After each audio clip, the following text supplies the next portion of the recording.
Welcome back to the channel, everybody. Appreciate you jumping on. Do me a favor, hit that like and subscribe button.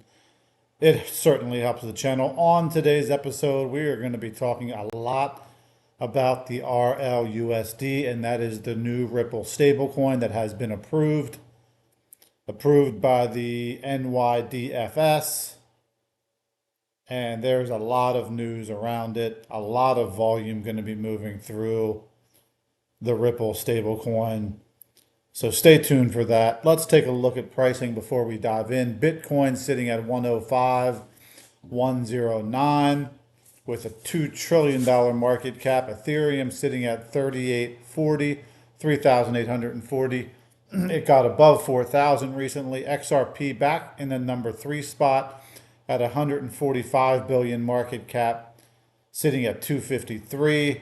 Tether at the number 4 spot, and Solana sitting at the number 5 spot at $218.07. So the market is holding strong the last couple days. Things look good right now as we come into the end of 2024. Let's take a look at some news. And like I said, there's a lot of news on the RLUSD, the real stablecoin, Ripple stablecoin. Let's take a look at this from Linda P. Jones. They don't foresee a time when we will use crypto to buy and sell things, question mark. Ha ha, reminds me of the TV broadcast in the 1990s that said the internet was a fad.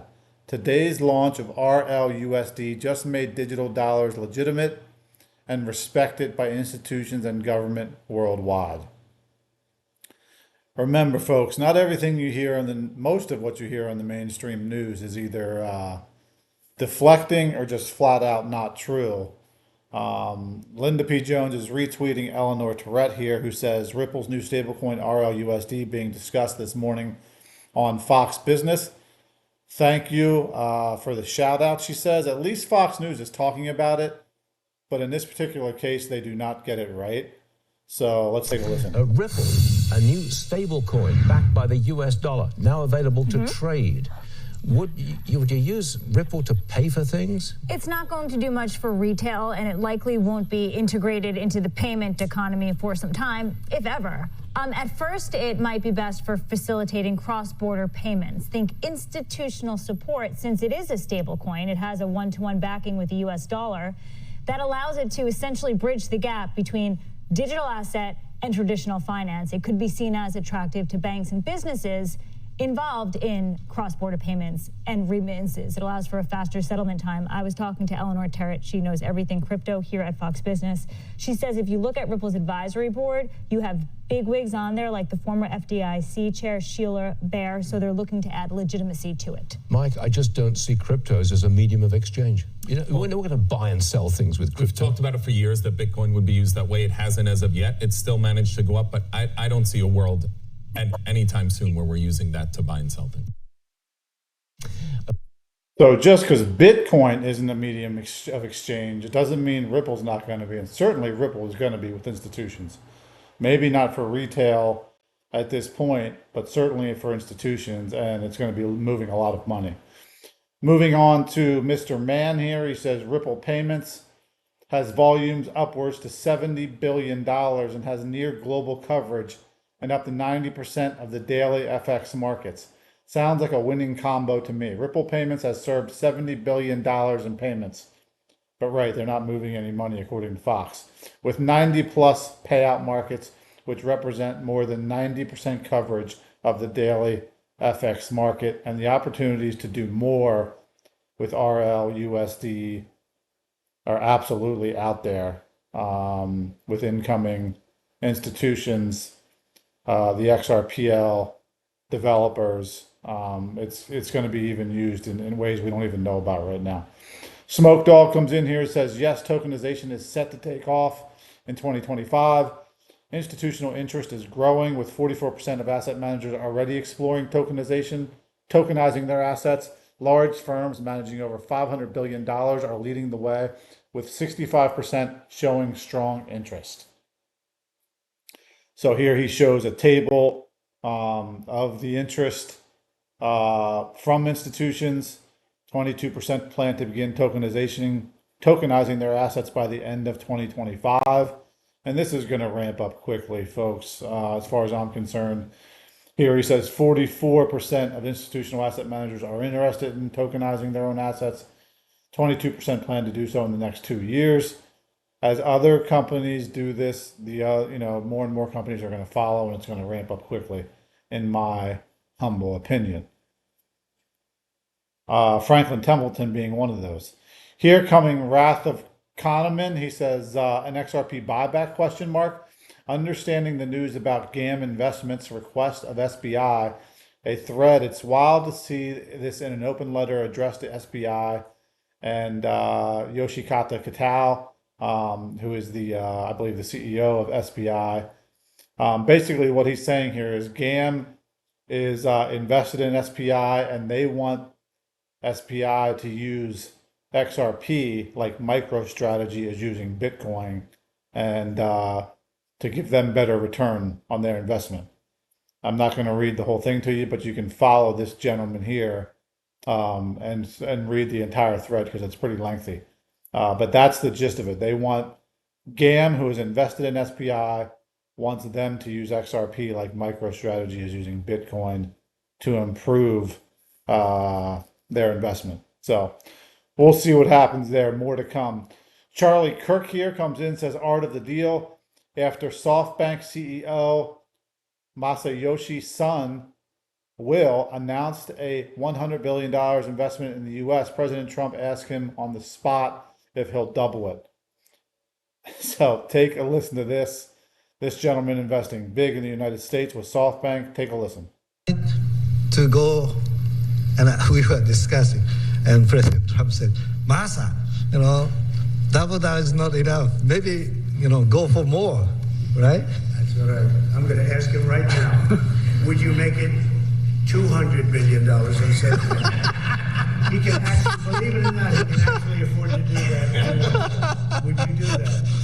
Well, my promise is 100, but, he's now asking to do more. I think, with your leadership, my partnership with you, with your support. Oh, sorry about that. Let me get back to that here. I will try to make it happen. That's good. All right, 200. He'll make it happen. 200 million investment. He is a great negotiator. He's a brilliant guy and did an unbelievable job, and the people of Japan and all over the world are very proud of him. They have tremendous respect for him. So what he does, what he just did, and I would be surprised if it didn't go to 2. And when you say you'll try, I know you'll do it. I will really try.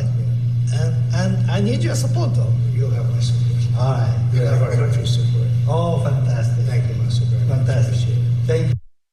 So great stuff there from Charlie Kirk on that post, and great stuff from SoftBank CEO and President-elect Trump in the negotiations there. Good to see.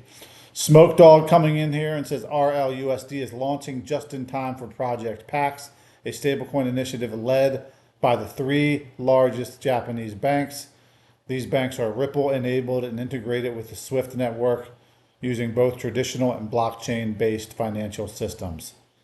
Project PAX is set to go live in the very near future. As we know, Japanese banks are saying they're going to be using XRP in all their banks by 2025. So right around the corner, ladies and gentlemen. Cowboy.x comes in here and says, at Ripple partner SoftBank to announce $100 billion U.S. investment with Donald Trump. Remember when at Ripple hired ex-SoftBank director as head of public policy at the end of 2023? Connections again. Remember, we're always talking about connections with Ripple, and they certainly have not slowed down. As a matter of fact, they've picked up, if anything. So pretty great to see. So good stuff here. Good stuff from Linda P. Jones and Smoke Dog. And let's see if we got anything else here for you today, ladies and gentlemen. Yeah, I wanted to finish with this. The stablecoin might have been underhyped. Look at this advisory board of Ripple. Chris Larson, of course, executive chairman. Sheila Bair, former chair of the FDIC. David Puth, CEO of Centrum Consortium. Ken Montgomery, former first vice president and chief operating officer at the Federal Reserve Bank of Boston, who just recently did the ad for FedNow, which I showed you. And then Raghu Rajan, former governor of the Reserve Bank of India. I mean, companies do not have these kind of boards when they're making, and they're not making huge strides. I mean, this is a tremendous advisory board. Shout out to Mikkel. This here tells you everything you need to know about their connections. They run deep. They run really deep at Ripple. And it's only going to help them as they continue forward in their push to become a very dominant company. And finally, here coming in from Linda P. Jones, she says, I love this video the best. She's retweeting notfinancialadvice.crypto. Why do I hold XRP? This video should make it clear. I think I've showed this to you guys before, but let's watch it again. It sounds really terrific. Why do I hold XRP? Because Ripple's the chosen one to lead the new global digital payment system, and they use XRP. In 2013, the Federal Reserve began looking for faster payments options. 2 years later, an action plan was born and a federal payments task force was created. It included one company focused on crypto, Ripple. In 2014, the World Bank and Better Than Cash Alliance, which includes the Bill and Melinda Gates Foundation, Clinton Global Initiative, and the governments of 32 countries, put out a report called The Opportunities of Digitizing Payments. 1 year later, the Better Than Cash Alliance featured one crypto company on their website, Ripple. Today, Better Than Cash Alliance and all other UN initiatives are focused on a single agenda, the Sustainable Development Goals for 2030. You can see the SDGs logo on Bill Gates' lapel, world-leading companies, the Better Than Cash Alliance website, and on the UN's official exchange, Exchange. What crypto is Exchange officially utilizing for their carbon credit solution? XRP. The world will move to a new international standard for exchanging electronic messages between financial institutions by 2025 called ISO 20022.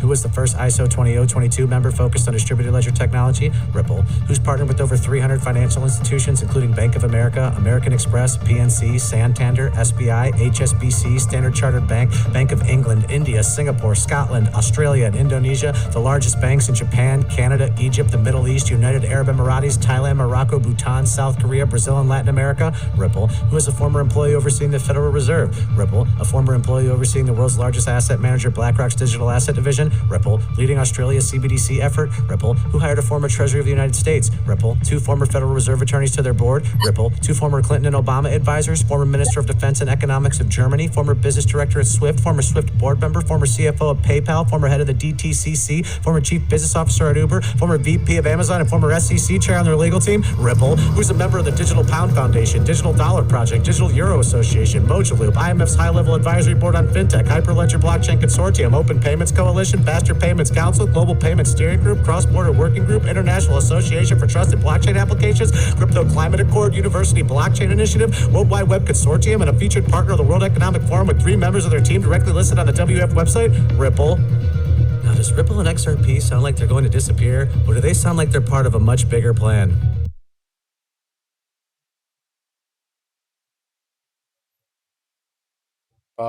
Thank you for jumping on. Do me a favor, hit the like and subscribe button, and we will see you on the flip side.